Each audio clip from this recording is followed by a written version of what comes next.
welcome my friend, Marshall Chiles. Yeah, yeah. Thanks for having me, No, man, thank you for coming, man. What was the moment where you said, I'm at rock bottom, I can no longer do this. I have to get right for me, but also for everybody else? Rock bottom is where you stop digging, right? And also the term rock bottom comes from miners. Rock bottom meant that's where you hit gold. Uh-huh. Funny sober. There's a podcast show. Funny sober. Hey, what's going on, man? It's your boy Ronndell with 2 N's. Welcome to another episode of Finally Sober. Dog, I am excited about today. I'm telling you, the dude we got today, we got an OG I'm talking about OG in the building. This guy right here is the former owner of Lavisco. I mean, he's opening up a new club called Whiplash, which I'm super excited about. This dude has been in the game for years. And if you have never performed at his club before, you ain't no real comedian. That's all I got to say. You know what I'm saying? This dude is a comedian as well. Not just a businessman, he's a comedian as well. I've known him for a minute. I'm excited to have him. Welcome, my friend, Marshall Chiles. Yeah, yeah. Thanks for having me, No, man, thank you for coming, man. Of course. This is absolutely incredible. So I before we get started with the sobriety talk, I want to get into the business side of Marshall. First, why stand up and why starting stand-up clubs? So I wanted to do stand-up since I was 7 years old, and I was real nervous to get on stage, and I grew up really poor. So my vision was, look, man, I don't want to be a starving artist. I'm going to grow up. I'm going to get into business. I'm going to be successful in business. I'm going to sell a business, have money. Then I can go into the arts and not struggle. And all that happened except for the fact that I made money. And at 29, I had a small exit for an internet company back in 99. I was more part of the dot boom and bust, but more part of the bust part. Mm-hmm. And so had a little bit of coin. I was debt free and I was single and I was 29. I was like, all right, man, it's now or never. So I started doing stand up and actually started dating my wife. And then 2 months later, I started stand up. So she was with me the whole way. And several times sitting in those little shitty motels in South Georgia, she's like, I didn't sign up for this. Yeah. You know, my friend says the worst thing that could ever happen to you at those clubs that you start out at is that they ask you back. True.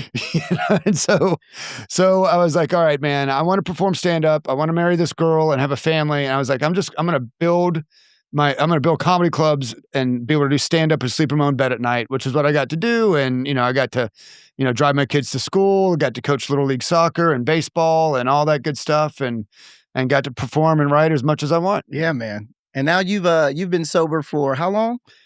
This trip around has been about 3.5 years. Woo! 3.5 years. Yeah, man. Come on, man. I can't wait till I get. I'm a year in. I'll be a year and 8 months on Monday, actually. Oh, so, congratulations, yeah. man. That's a big. It's huge. That is huge. Do you still? So I like to ask people this that have been sober longer than me. Do you still celebrate your sober birthdays, or do you? Yeah, Okay. totally. I celebrate just the years now because you get at this point. For sure. It's interesting how they have those little celebratory chips or keychains, whatever, at the right times, But oh, absolutely, I still celebrate. But what's interesting this last time around, going into the 3 years, oh my god, it's coming.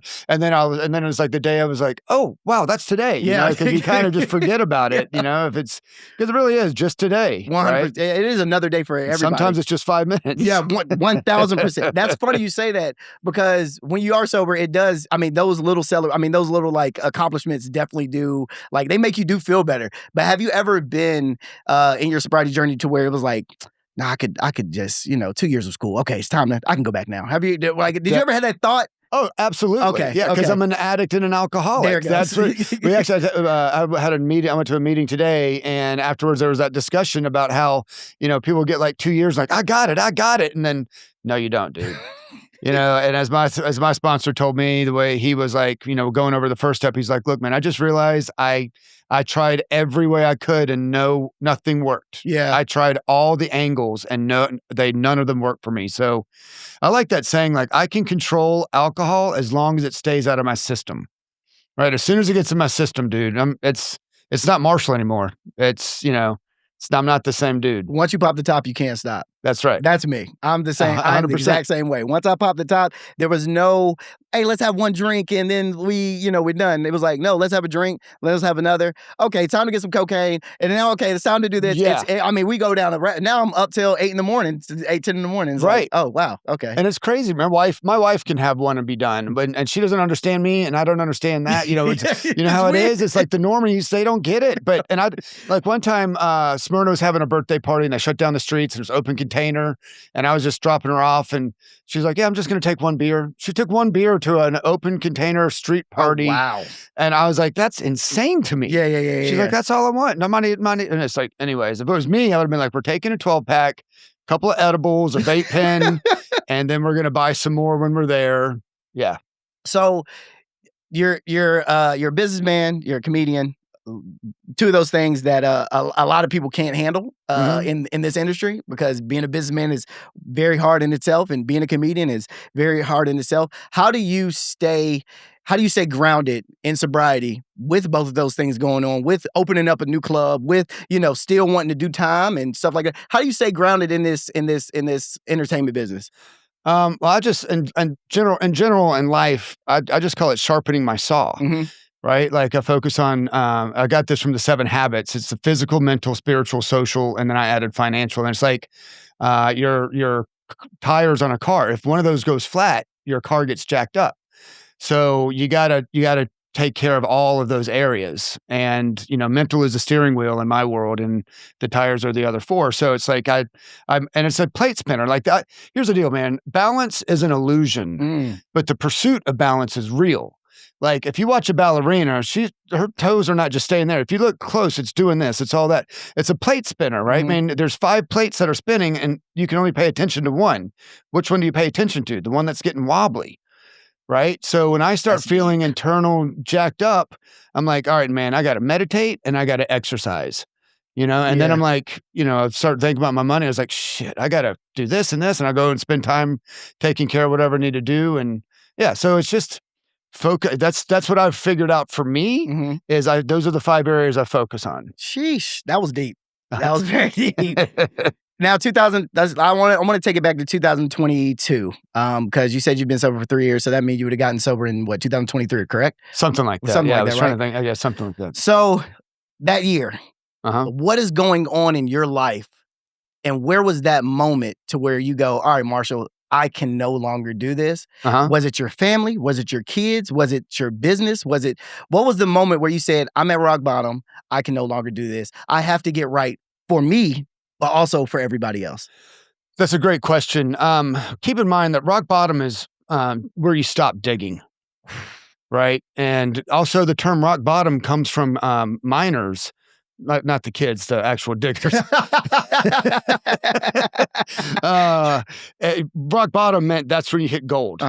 Right. And so for me, my bottom, what it was, my wife had sat me down a couple of times, and after COVID, and then I got back out and doing stuff, and she had to pick me up one afternoon at the club, and it was 5, and I was so drunk and stoned, I slept on the way home. And the next day she sat me down. She's like, I'm not putting up with this. She goes, one of the things that I forgot about during COVID was I didn't have to deal with all that. And now I'm not going to do it. She sat me down serious, and then some other stuff happened. And what it was, I always tell people, I saw the iceberg and I was going to hit it.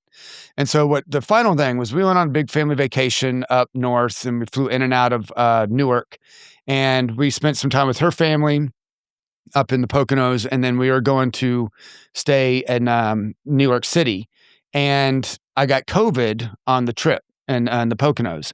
And so we tested, and then so we had to go back to the airport, and we were doing those rapid tests. Back then, the rapid tests you could do at the airport because you're getting on a plane, $300, some kind of bullshit like that. And so I was like, all right, I'm gonna do the rapid test. If I'm positive, I'm gonna have to drive back. You guys can change your flights. We'll cancel the hotel. Y'all can. And so during the waiting of the rapid test results, I walked in and out of a bar twice. Jesus. And then I didn't. And then I was tested positive. So we all had to do, I had to rent a car. And as I start driving out of Newark Airport, I realize, holy shit, I could have a buzz right now. I was already out on DUI. I shouldn't even left the state. Oh, wow. Right. And so I was already out of, breaking bond, if you would, bail or whatever. And then I was like, if I got pulled over right now, I would be in jail for months states away from my family. So I drove from Newark to Atlanta, and I drove all the way down. I got to Poughkeepsie, Kentucky, got a hotel room, and I had 2 beers at the end of the bar. I'd wear a mask when the guy came in, and I had 2. Those were my last 2 beers. And the whole ride, those 2 days of driving, I didn't listen to music. I didn't listen to podcasts. I just sat there and played the tape over and over again. And like, what the hell are you doing, dude? You've got a great life. What is this? What's going on? So I just really sat in my head the whole time. And I just spent basically 2 days driving and realizing how much of an idiot I was being. And I was like, I can't do this, dude. Yeah. That's really what it was. That was the last 2 beers I had was then. Dang. Now, do you ever feel that I still feel, or I still classify myself as a baby in sobriety. Yes. So I'm not gonna say I feel the over urge of wanting to drink and do drugs, but I still have that lingering, thing in the back of my head. Do you still have that in the back of your head? Oh yeah, totally. Okay, And not as prevalent as it was. That was like my first thing about getting sober was I just wanted the damn stupid daily craving, right? Like I used to wait till I can't wait till my family leaves the house and then I can start. Wow. And because they wouldn't be home for 8 hours. I got you. You know what I mean? And so then I'm so happy to have that craving. Now, it comes back because we're addicts and alcoholics. But when it does, I know what it is. I know the tools to use it. So my therapist taught me the opposite of addiction is connection.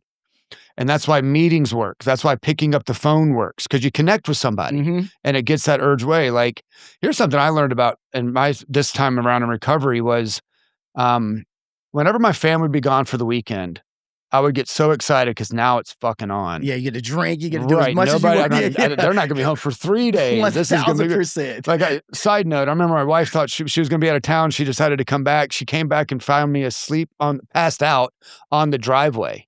No, Marshall. Yeah, on the driveway. On the driveway. That's some white people shit. You know what I mean? I'd have found a bed somewhere. You know what I'm saying? And I think I remember I was like, oh, this cold concrete's going to feel so good on my cheek. And so what I figured out this time around was like, because they were like, oh, we're going to be gone. I was like, I'm going to be gone again. And I was like 2 years sober at this point. And that urge kicked in like, oh, this is going to be great. They're going to be gone. I'm going to get wasted.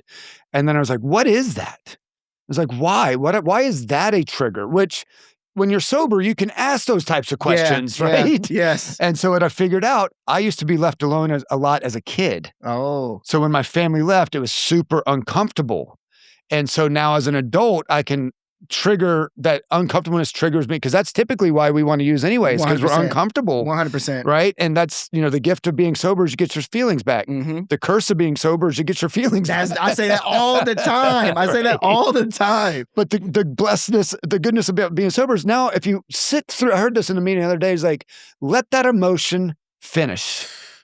Right. And that's because it's just all you're doing is playing Pop the Weasel. Right. Unless you kind of let the weasel come up and talk to it. And then, it's that shit that you're holding inside you, that negative energy.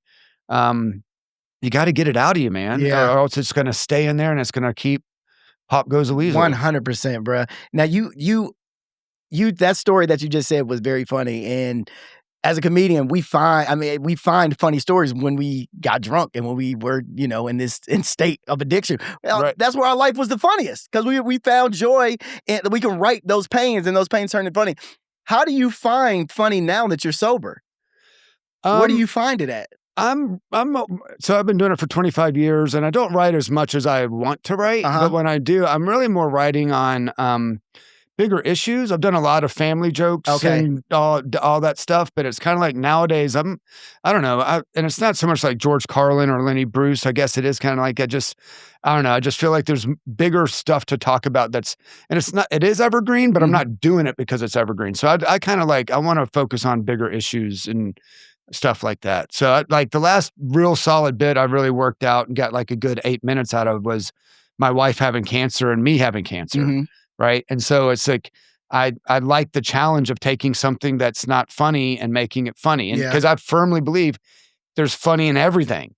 A lot of people know the story. A lot of people don't know the story. It's like Jerry Seinfeld, one of his most popular bits was the post office bit. Yeah. Do you know about how that came about? No, I don't, but I do know what bit you're talking about. Correct. One of his most famous bits. Yes. That bit came about because he was sitting around with comedians And somebody said, or he said something like, you can find the funny in anything. Mm-hmm. And you can't find the funny in everything. And like, yeah, you can. He's like, you think you can find the funny in the post office? And Jerry goes, I'll be right back. And he left, and that's what he did. He wrote a bunch of jokes on the post office and became one of his most popular bits. That's where that bit came from. Was another comedian challenged him saying, find the funny in that. Yeah. That's wild. Did not know that at all. Now, when we're around comedians, man, we always, the comedy space is such a, I mean, I think is a very addictive space when it comes to like alcohol and drugs. When you're around comedians, I mean, when I first started doing stand-up, all I wanted to do was drink with everybody and stay out late and stuff like that. And now since I'm sober, I finished doing a set, I'm back at the house. No ifs, ands, or buts. How do you, is there ever a time that anybody's like, yo, Marshall, man, like what, you're not drinking no more, man? Like, what, how do you deal with that, being around that space, being a comedian and being in that space still and having to be around these people while being sober? It's not that challenging. Oh, really? Okay. Nobody really pushes it and stuff like that. And also, I think that anybody that knew me back when I was drinking and drugging is happy that I'm not doing it. People say that to me all the time. Yeah, it's kind of like, and it's interesting. I look back and it's like, yeah, man, what I realize is people didn't really like me when I was like that. They like this. Yeah. Right. I have 2 kids, right? And I'm very honest with my kids. I've always been honest about drugs and alcohol and this, that, and the other. And my number one talk with my kids is don't mix pills with alcohol. Mm-hmm. So look, man, I know you're going to do it. Be smart, right? Like I never told my kids that Santa Claus was real. We talked about Santa Claus, but when they sat me down and cornered me, I'm like, no, dude, and don't ruin it for your brother. But I never lied to them about it. Because I mean, like if you lie to your, this is a little bit of a bit, but it's true. It's like if you lie to your kids about Santa Claus is real. Well, my friends tell me they're not. No, Santa Claus, look at me. I'm your parent. Santa Claus, all right, Santa Claus isn't real, but don't do drugs. My friends say drugs are great, right? You know, what are they going to do? Who are they going to listen to? Exactly. So, anyways, when I got sober and I talked to my kids about it and I had to make amends for them for being an asshole several times. And I'm able to use it and be like, well, let me ask you this. Who do you like better? Sober dad or drinking and smoking pot dad? Yeah. And they're like, sober dad. I'm like, remember that. Yeah. Because I got a kid that's a junior in college living in a frat house, right? Wow. And so, you know, and I'm like, look, man, I know you're doing it. Just be aware. Yeah. You're an addict. This is the stuff. Hopefully you don't hit a bottom that makes you get whatever, but I'm telling you, that's more than likely going to happen. I was going to ask you that about your children, about how do you navigate being a sober, somebody that was in addiction, and then, them growing up and watching them maybe or maybe not go down that route. What do you do as a parent? Do you know what I mean? How do you say, because it's almost like, I don't have kids, but it's like, I can't tell them to do something I didn't do. You know what I mean? And that's where I look at it. I'm like, if I tell you don't drink, I'm a hypocrite because I did it. You know what I mean? So how do you maintain being a dad, but at the same time letting them go through something without having to get to that point of like destruction? And honestly, you hope the destruction doesn't get there, and you just plant seeds. Like my wife and I, early on, we talked about it and like, what are we going to do about this subject? And I was like, look, man, we both did it in high school. That they're going to do it. Yeah. Let's be honest with them and be real. And so I'm just honest and real with them. I plant those seeds. And I'm like, when my son went off to college, I wrote him a nice letter and talked about stuff. And I said, just so you know, pay attention. The stuff that causes you pain, alcohol and drugs are going to be in 90% of those stories, if not more. That's real. Right? And That's so real. Right? I'm like, real. and so I just plant the seeds and just kind of be there. And like, sometimes those stuff will happen, but I'll be like, yeah. Because, if I say, don't do it, they'll be like, fuck you, I'm doing this. I know that's what I would do. Yeah. So yeah, just kind of to answer the question, I'm real with them. I plant the seeds, and then it's a lot of unconditional love, So I want to get back to the business side of Marshall real quick. Now, former Laughing Skull owner, now opening up a new club, Whiplash, correct? Correct. Is it called Whiplash, right? Correct. Whiplash. Yes. Now, what are you doing different on this go around, opening up Whiplash, that you didn't do with Laughing Skull while you're now sober? How long is this podcast?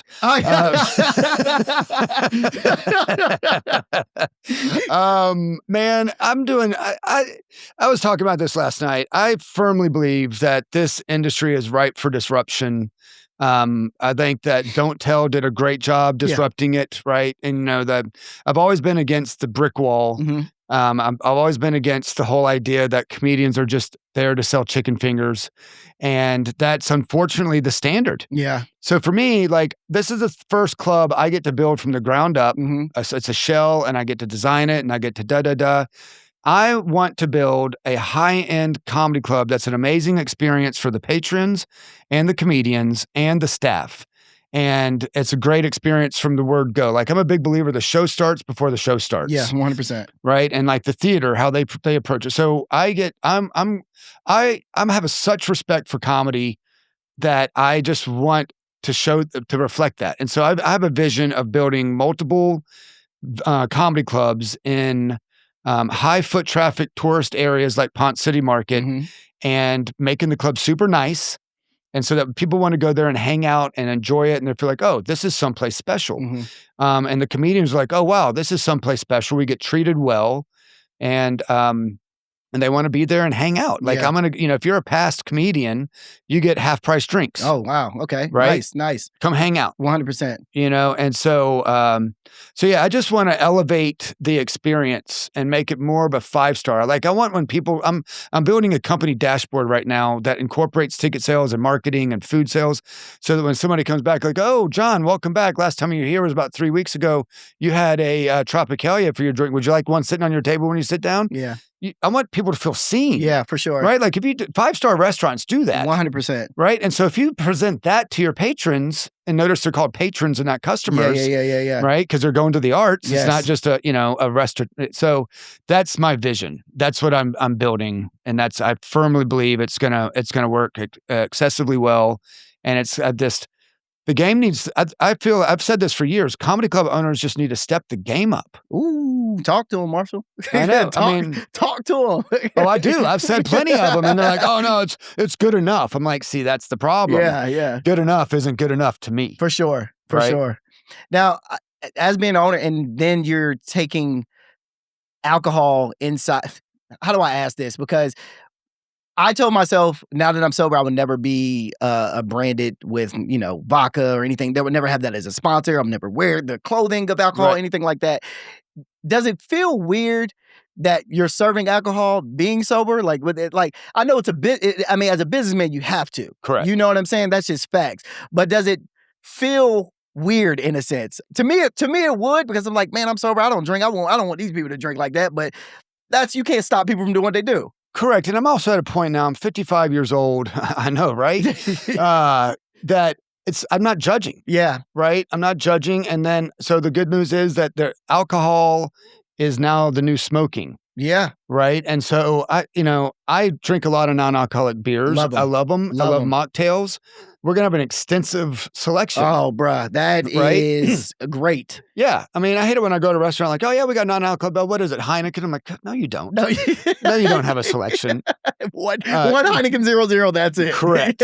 So I'm going to have a nice extensive selection of non-alcoholic beverages, and you can do the other ones. I'm also going to have like a real high-end bourbon, Ooh. right? Because those bourbon people, it's like $100 a shot. They'll Yeah. find that's like, it's a marketing thing and all this other stuff. So I just don't judge. Yeah. Right. And it's like, I feel sorry for people when they're in that, but there's nothing I can do other than love. Yeah. True. Radiate love and, connect. No, 100%. 100%. Now, are there people that you have to go back and apologize to other than your family? Like, are there still people that you are, like, you've been sober for 3 years? Are there still people that are feeling the like, hey man, I that was me back then. Like, that's not me now. I apologize. Are there people that you're still having to do that to, or have everything been reconciled? I feel like most things have been reconciled. I mean, I haven't gotten to that step again on this third time around, but it's Okay. like, I feel like I've gotten a lot out, and it's interesting because you can also make amends, not directly. Oh, talk about it. For example, I used to several times in my 20s when I was a major asshole and prime in my addiction and stuff, I used to dine and dash. What? Not many times, Oh, but I wow. did, right? And so I was at a restaurant about 6 months ago, and some people dine and dashed, and the waitresses were talking about stuff like that, and I was like, "Hey, man, will you let me do me a favor and let me pick this up?" It was it was an amends to the universe, Mm. right? So I can't. amend to the Chevron that I used to steal from when I worked there, right? But other ways. Yeah. Right. And so I still make amends like that. I'm also a big believer in service and just in general. Okay. Like I say a lot of mantras to myself, and one of them is thank you, thank you, thank you. How may I serve today? So now when I'm at the gym, right, and people don't put their weights away, before I had this mantra, I was like, these fucking lazy. And now I'm like, sweet, I get to serve. Yeah. Right. Yeah. Or if I pick up napkins out of the sauna, I'm like, I get to serve. Thank you for letting me serve. Yeah. You know, so it's really a perspective thing, man. I've never thought about that, making amends without directly making amends. Correct. Wow, bruh. That's going to be in the back of my mind now when I'm thinking about like, dang, I kind of did this back in the day when I was in my addiction, but I could fix that by doing this. You've just put, that's game right there, bro. That's big game right there, dog.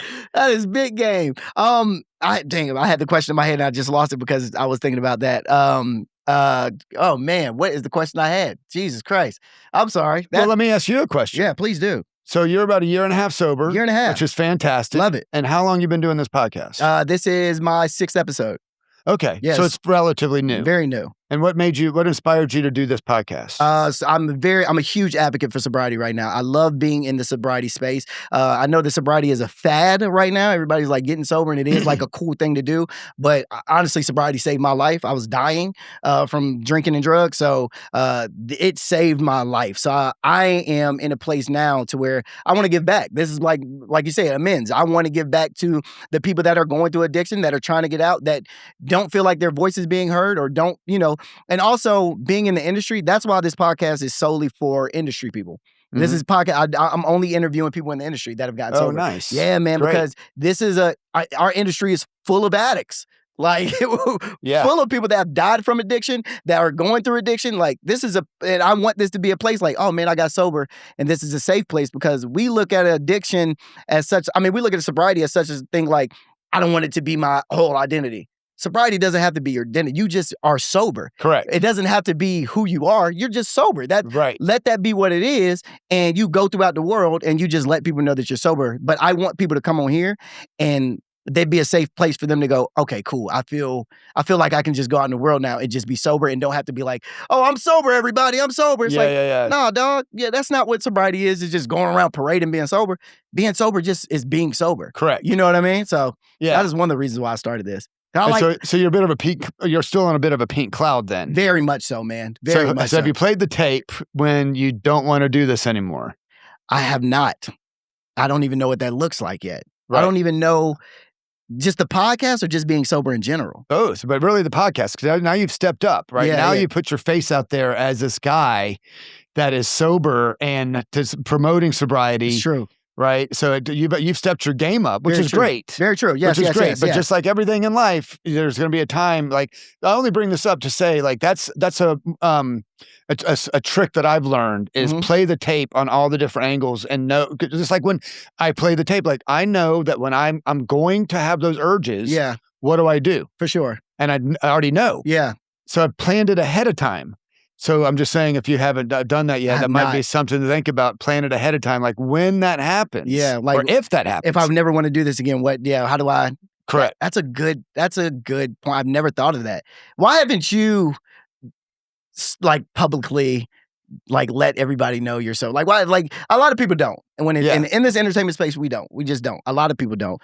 But did you choose to like only keep it within the people that know you? No, I mean, for a reason, or is it just like? I mean, I talk about it on stage and stuff like that. So it's not that I'm keeping it a secret. It's just that honestly, it's like I've thought about this a lot in the sense of like, why I don't have my own podcast or why I don't do all this other stuff. And it's kind of like I'm not doing this game for I guess celebrityness, if you will. So I don't know. I just don't promote a lot of things about me in general. Oh, okay. So I just kind of do it. Yeah. True, right. And true. I'm doing it to do it. And versus the other way. We know these people that promote their shows like, you shouldn't be telling people what you're doing. We know those people, brother. That we do. Yeah, so anyways, I think it's great. I love sobriety. I love promoting sobriety. I love talking about sobriety because there's so many people in this world that are identified with being a partier. Mm-hmm. And when I got in this game, I thought that's what this was going to be. It was just one big ass party. Mm-hmm. And it was very interesting how many headliners I came across that were sober. Yeah, Tons. Ton And it's of because they've already gone through it. And they're Mhm. like, yeah, that's not the trick. And I was actually having this conversation last night. So many people, comedians especially, think, you know what, I'm going to get that perfect buzz. I'm going to get on stage and I'm going to kill it with this perfect. And oh, by the way, this person's running late. This person's coming up. It's really hard to get on stage with that perfect buzz. Yes, But you know what's real easy to do? Hitting the stage sober. very much so easy. You can hit the stage sober every time. Very much so. Do You you know? find that you're funnier sober than you were when you were drinking? Yes. I'm me as well. I've had Same. people tell me, like, bro, you're way more funny than you are when you're drunk. And that's kind of fucked up, actually. Because, Yeah. damn, was I not funny when I was drunk? Shit. But also appreciate it, you know? Like, Correct. Be present. You're more present. You Very. have cleaner energy. You're more aware, you know, and it's really just you're more present. Yes. That's what it's about. Like great art puts you in the now. That's why great art is timeless. Mm. So when you're really doing great art, you're in the now and you get other people to be in the now. Like when you're watching your favorite comedian and your favorite band, you're not thinking about all the shit you got to do tomorrow. Not at all. Not at all. It puts you in the now. Yeah. And that's why people love art. Yeah. And you can't help other people as a performing artist like this. It's hard to, it's really difficult or impossible to help your audience be in the now if you're not, Yeah. because you're the energy conductor, right? So like you could have all the best jokes in the world, but if you're nervous on stage, they're not going to land as Nope. well.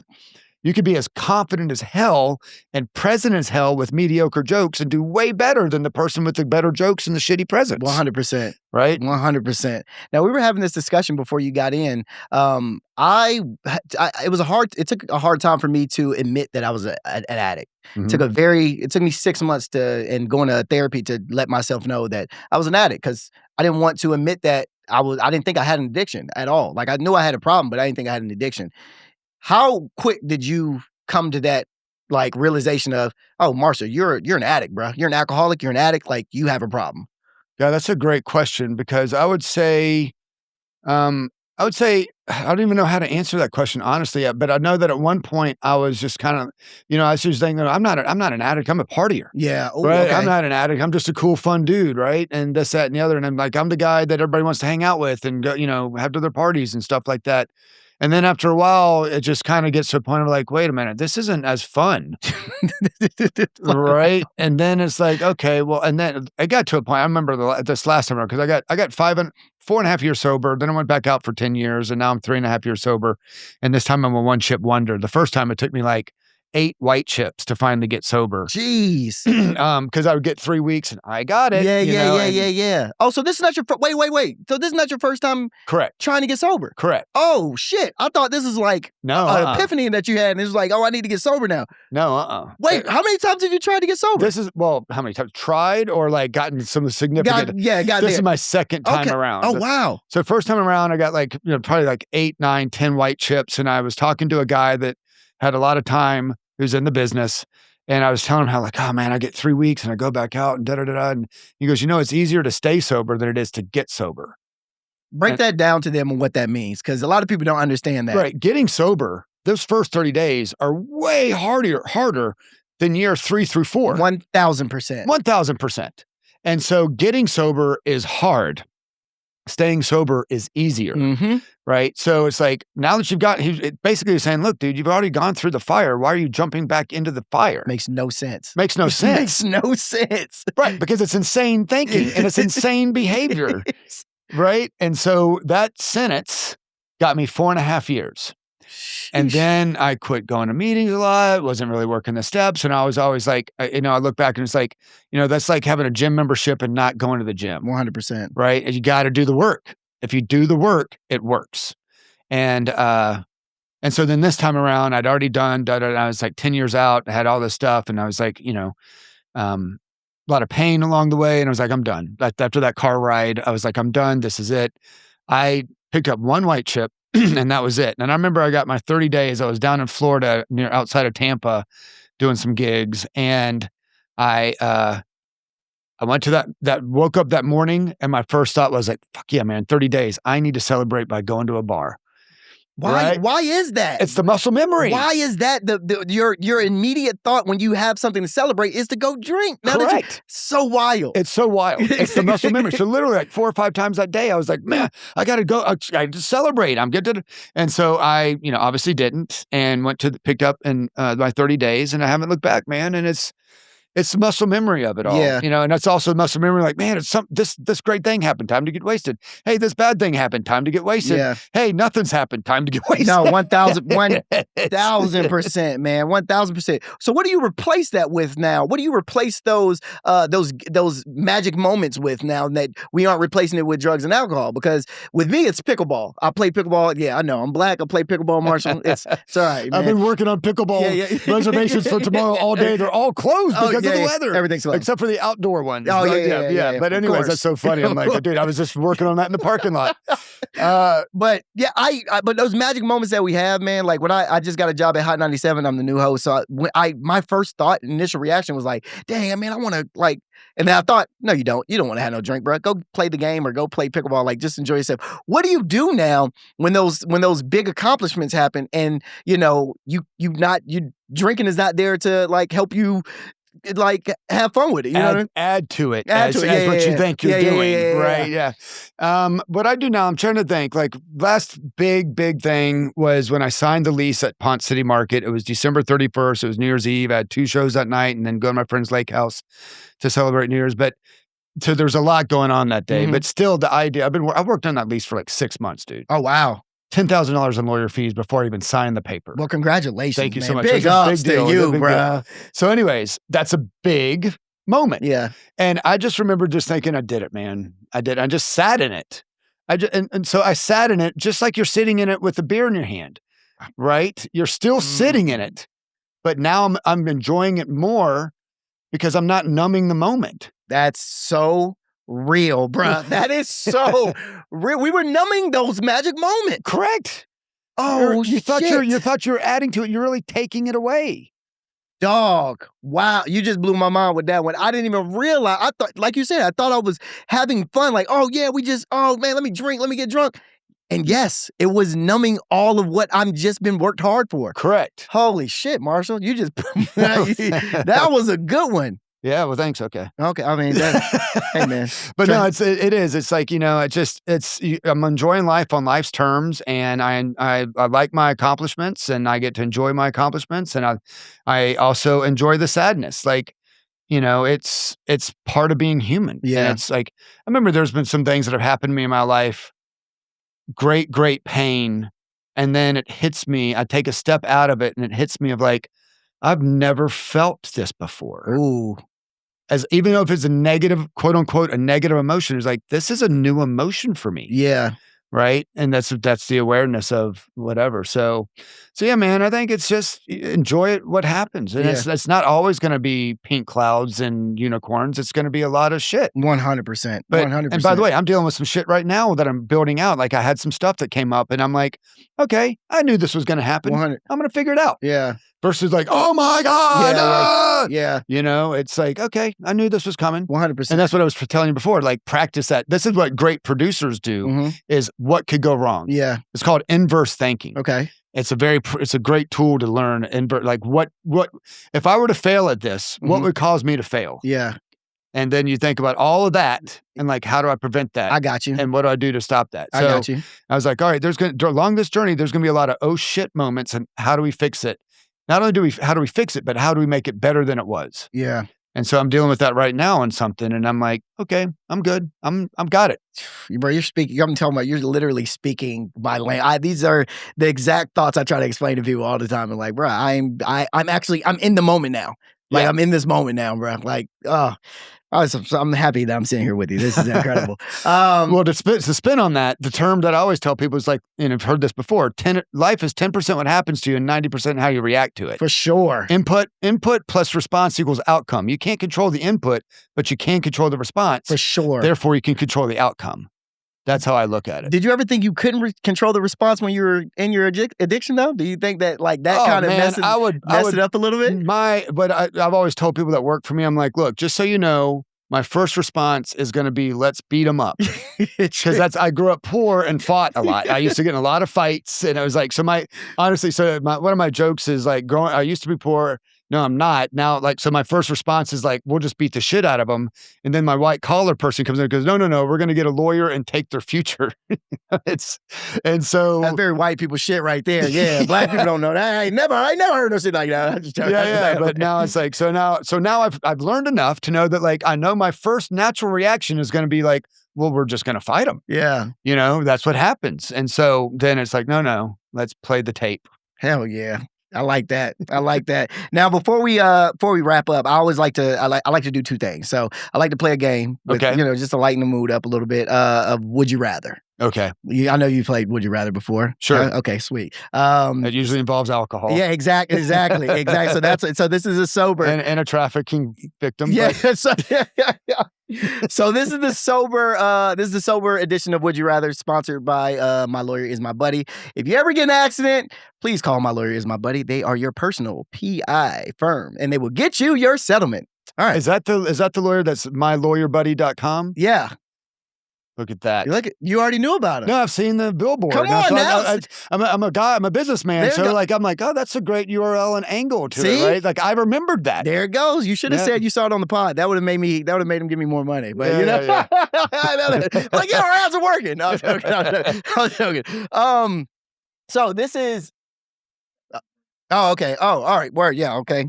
My producer said I need to ask these questions. All right? Let's do it. Let's ask these questions. Oh, shoot. This is a good one, actually. So I'm going to quote you on this, your book. Okay, which one? Your presentation is a joke. Okay. Yes.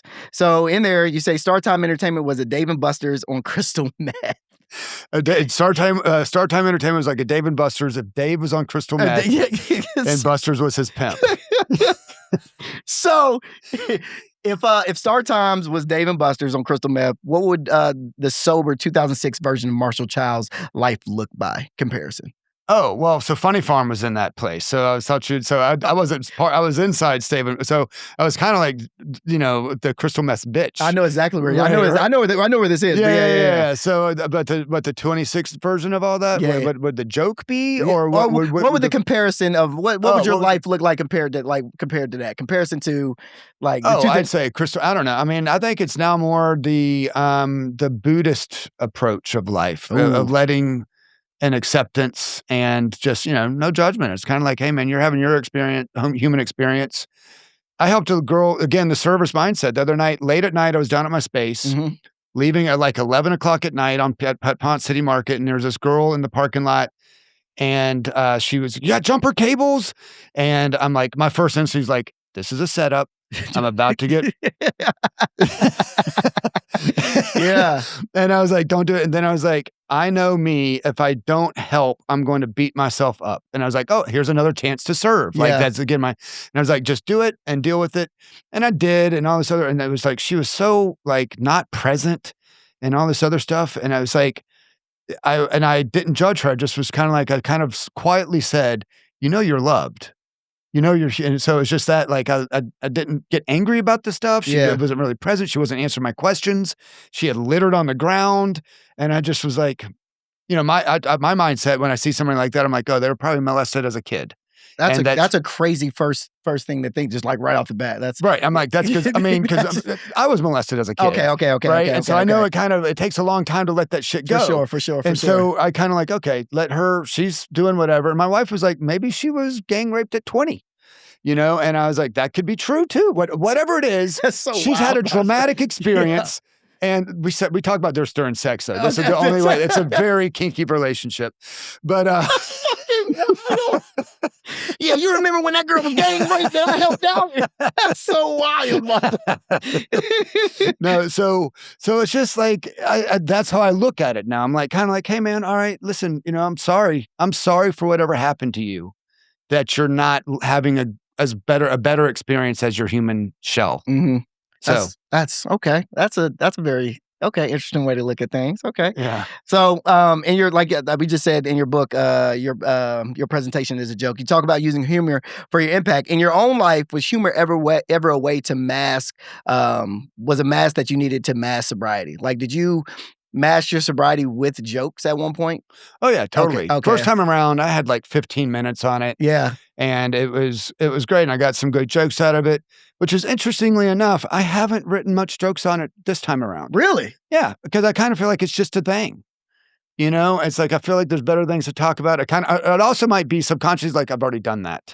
Okay. Right? I see what you're saying. You I see know, what you're I saying. think that might be more that I've already done that. Yeah. You know? So I have absolutely used humor to mask pain, be accepted. Mhm. You know, like honestly, when I meet somebody I want to impress, I am just waiting To tell a joke. to get them to laugh. That's Because what as soon as you make somebody laugh, you got them. Same here, brother. I do the same thing. How can I Yeah. make this person laugh? Because I know if I make them laugh, I'm in there like swimwear. That's right. Who don't like to laugh? That's what I always think. Who don't like swimwear? Who don't like to laugh? Who don't like swimwear?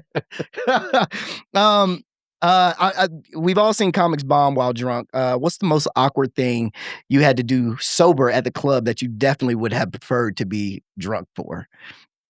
Is this on stage or off stage? Both. We can do both. So I don't know about on stage. Like I wish I was drunk for that. Because what I'm thinking about is there's some times that the shit was hitting the fan on some stuff. Like I remember years and years ago, we did a roast of Obama.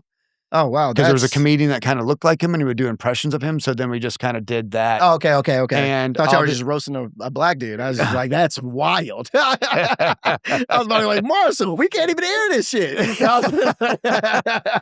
And of course, somebody there that didn't like Obama in the audience, it caused all these problems and all this stuff. And it was the shit was hitting the fan. That's what I'm just thinking about that. And that was a time where I was glad I was sober because I was kind of got to make fun of it all. And then one time we did, this is hilarious. My friend reminds me of this all the time. Bob Woods, who's opened Relapse Comedy again. Relapse Comedy is coming back. And so he was telling me about that he brought it up again. So the Atlanta press have what they used to call the Gorilla Ball, which is all the press comes at ABC, CBS, NBC, all of them all come together one night and they all have a jovial thing. So they reached out to me and said, hey, we want to do a roast. Will you roast the Atlanta media? Oh, wow. People? And we're like, do y'all want to hear the jokes first? Like, oh, we're the press. We've heard it all. Dude, it was so bad. It angered them so much. Oh, wow. I kept making jokes about Ken Cook being gay because he had that mustache. And so that was always a go-to joke about like, as long as Ken Cook doesn't come out of the closet, you know, and stuff like that. And to the point where they never did the Gorilla Ball again. Damn. You were the one that got it dismantled? Yeah. Damn. And so that would have been a time that would have been good to be like, I don't want to be here for this because it was so awkward. And like people afterwards, it was like all the Atlanta media looking at you, hating you. Just and like, God. And you have to stand there, you got to clean up your stuff, pick up and unpack. Were you the owner of Laugh Skull at this time? Yeah. This was early days in Laugh Skull. Oh, wow. I'm surprised. Did they write an article on you after that? No, this was all like the video, the TV press. Okay, which was good, but it was just kind of funny. It was like, yeah, so my friend brought it up there. Bob Wood, I was hanging with him and he brought it like, kind of like the Gorilla Ball. And I was like, dude, I'm so anyways. That shit is hilarious. You didn't want to dismantle the Gorilla Ball. Dude, that's wild. Because I've heard about the Gorilla Ball, but I never. That's why you don't hear about it anymore. That's what I was just about to say. We roasted him so hard that they said we can't do this. That was literally what I was just about to say, man. I want to ask you this. In your book, Cool Kids Share. Gotta look at you doing homework. Just a little bit. You say only cool kids share. What's the one thing about being sober that you share now that you never shared before? The being present, I guess. It's kind of like, I guess, that's a tough question and a great question. It's kind of like I'm a pretty big sharer in general because I like that saying that giving is serving others is a selfish act. Right? Wait a minute, serving others is a selfish act? Correct, because it makes me feel good. Oh, right. Okay. Like helping that girl jumpstart her car made me feel good.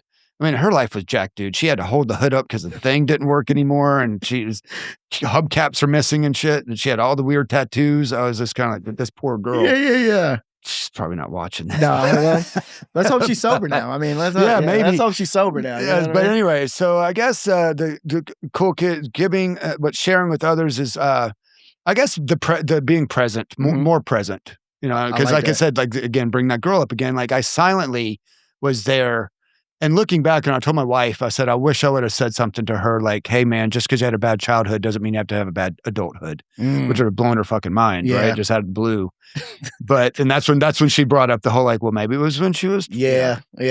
So, anyways, Okay. Word. All right. So now let's dive back into Would You Rather. I'm excited about this. I'm excited about this. So we're gonna start off light, then we're gonna get kind of heavy. Would you rather have to run a comedy club as a dry bar, no alcohol served to anyone for a full year, or have to move the club back inside of Dave & Buster's I would rather for do the 6 months? I'd rather do the dry bar thing because that's like it was funny, man. So after Funny Farm left Star Time, we moved over to Andretti's up in right down the road.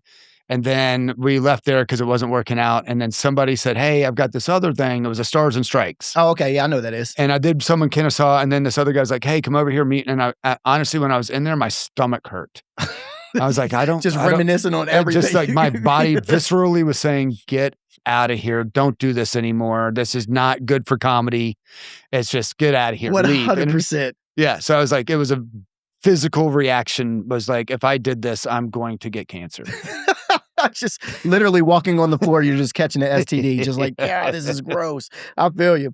All right, so would you rather have to run a comedy club as a dry bar or sit through a 2-hour set by a drunk heckler who thinks they are the headliner?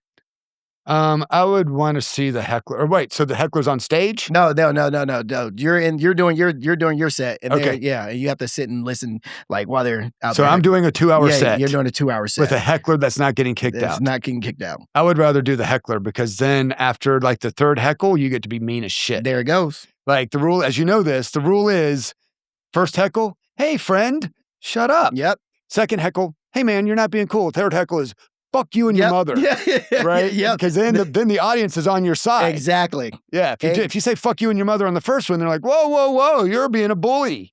Right? You got to give them a little grace So period. that's why I would love to have 2 hours with a heckler. Okay, And bet. just fucking get in their head. Make them leave and go, fuck me. Where'd you get that shirt? Do you know what it reminds me of? It reminds me of Bill Burr's Philadelphia set. I don't know. I never see that. Oh my God. Yeah. Do you not know about this yet? This is going to be this is a gift. Well, let's move on. I got it. Well, I'll go. No, I'm watch just it kidding. then. I'm not. No, Bill Burr. I highly recommend. So what it was an Opie and Anthony. So they had like a 2-hour show, and they had all the greats. And just before him was Don Marrera, and then there was like Rich Voss and all this other stuff. And so it's Philadelphia, Opie and Anthony, like the worst of the worst of the worst of people. Yeah. And in the audience. And so they kept heckling the comedians, and they couldn't even finish their set. And there was a countdown clock of 20 minutes on the stage. Yeah. Nobody finished their set because they would just get booed off. Dang. And so they start booing Bill at like 18 minutes. And he's like, "Fuck you guys, fuck Phil." And he's just berating them. And he's like, "I'm going all the way down." So he's like berating them for a long time. He's like, 16 minutes. And he berates them 12 minutes. And around the 12-minute mark, they all start going, "Yeah, we do suck." Like he was fighting him for like 6 or 7 minutes, 6, 7. And fighting him. Jesus. And so then they get on his side. He's saying stuff like, "Joe Frazier's from here, but you have a statue of Sylvester Stallone, Rocky. It's a fictional character, you racist fucks." God, dog. It's Oh, like, yeah, I got to go "I watch hope your this. mother gets anal cancer," and da-da-da. And he was like all into them. And they finally, and by the end of it, they're giving him a huge round of applause because he just stuck at 6 minutes and just kept going. Yeah, you just got to fight your way out And, that hole. and so he told me early on, this was early on YouTube. I ran into him or whatever, and I brought it up, and he goes, "Yeah, dude, people talk about like a TV credit." This was way back then. Yeah. So that's kind of helped him in his career. So I got to go watch so that's that. why you say like the 2 hours was like, maybe I'll get a Bill Burr moment. Yeah, out of that. true. Maybe a clip. Maybe a Yeah. good clip. Okay, last one. Sit through the 2-hour drunk heckler, or your next book becomes a #1 New York Times bestseller, but the only way is to stay sober and never tell a joke again. Oh, I would do the heckler all day long. Really? Oh yeah, I've been telling jokes my whole life. Screw it. I think about what's funny in this moment on a regular basis. Yeah. Right? It's like, and I love it. I love that muscle. My wife doesn't like it Oh, so yeah, she much. probably You know hates how it is? Like you start dating a girl, like, oh my God, you're so fun. And after like the 10th date, like, is everything a joke? Yeah, Yeah. nothing serious. Yeah, it is a joke. Yeah, nothing serious. I don't take anything serious at all. Correct. So Correct. So I don't know if I'd give up anything to lose that. I would. So if somebody said, "Hey, man, I'll give you $100 million, but you could never tell a joke again," I'd be like, "What's the point in living?" Yeah, I need to joke. Yeah, I need to joke. That's how I get it out. I'll tell you. Think about this because I love that muscle. And it's so funny. So we were with my wife and I were driving, and our friend Heather was in the back seat. My wife talked about how her boss just had some eye surgery or had her eyes done. And so she doesn't know she's gonna be at work the next day. I was like, do you think she made herself look Asian? Because that's gonna be weird. Jesus If Christ. she did that. And I just thought it was hilarious. And Heather starts laughing her ass off, and Laura's like, don't encourage him. And she's like, but it's so funny. That's funny. And I'm like, I was proud of myself for that. I was like, that's pretty fucking good. Man. Especially if you made the homegirl laugh. Yeah, that's a good one. It's probably like, girl, stop laughing at my man. That's what she was saying. So on this show, man, I like to end the show by giving the guests something we call a sober 60. Okay. All right. So what's going to happen is you're going to look in that camera and you're going to talk to your younger self, whether that's, Marshall from 2010, your kid, what you're going to talk to that Marshall Chiles. And then after that, you're going to give advice and you're going to give encouraging words to everybody out there going through sobriety and just to keep them sober. So that's I'm good with this because I do this on the reg. Okay. So one of the things I do in my life is a lot of times when I don't want to do something, I'm like, do it for future Marshall. Okay. Right. So it kind of makes me make something happen. Okay. And so then when shit hits the fan and I'm able to handle it through, I'm like, thank you to prior Marshall for continuously sharpening the saw that got you through this. Cause so yeah. You ready? Yeah, man. So here we go. Right in that camera. All right. And go. Don't do it. So I'd say this. I'm going to say this to the 7-year-old that was scared and the 5-year-old that kid that was really scared and confused. I would say, you did it, man. Everything you wanted to do, you're doing it. Life is fine. Just do the work. I'd say to the 14 and 15-year-old, hey, man, it's worked out and you're going to go down the road of thinking that drugs and alcohol are cool, but it's going to really change your trajectory. And if you stay sober, you're going to get what you have now, but sooner, and then I'd say to the 21-year-old kid, having sex with a lot of women is not that great. And, it's not what you're really looking for. And, I guess to the 30-year-old Marshall, I would say, hey, maybe you should pay the IRS. That's going to come back to bite you hard. And just in general, if you choose to do hard things, you have an easy life. If you choose to do easy things, you're going to have a hard life. Don't choose the easy shit. Choose the hard stuff because typically the hard stuff and the right stuff are usually the same thing. Talk to him. Give it up for Marshall, man. I like that, man. Yeah. Oh, man. I want to say thank you again, Marshall, for coming and sit down with me, man. This is absolutely, I can't wait to hit 3 years like you, man. And I hope you keep going. And shout out to Whiplash, which is there a date on that opening? Do you have one yet? Not yet. Okay. It's whiplashcomedy.com. We are probably looking at somewhere around August. Oh, nice. Yeah. Nice. So, first hammer hasn't swung yet. It's crazy how much work goes into something like this. Yeah. And also when I'm doing it the way I'm doing it, where I'm like, I'm spending about $100,000 just on having the professionals around me to make sure it's done right. Interior designer, decorator, blah, blah, blah, blah, blah. And because like I said, I want to step the game up when it comes to comedy clubs. I'm excited. I'm excited about Whiplash. I'm excited that I sat down with you. Also, if you need a host for Whiplash, whenever you need, you know what I'm saying? I'm here, baby. You know what I mean? You know people. Yeah, you know what I'm saying? I am definitely here. This has been another episode of Finally Sober. The next episode that we have coming out, man, is a super, super dope one. Y'all guys are going to like that. But Marshall, thank you again for sitting down with me. And my name has been Ronndell with 2 N's. Peace.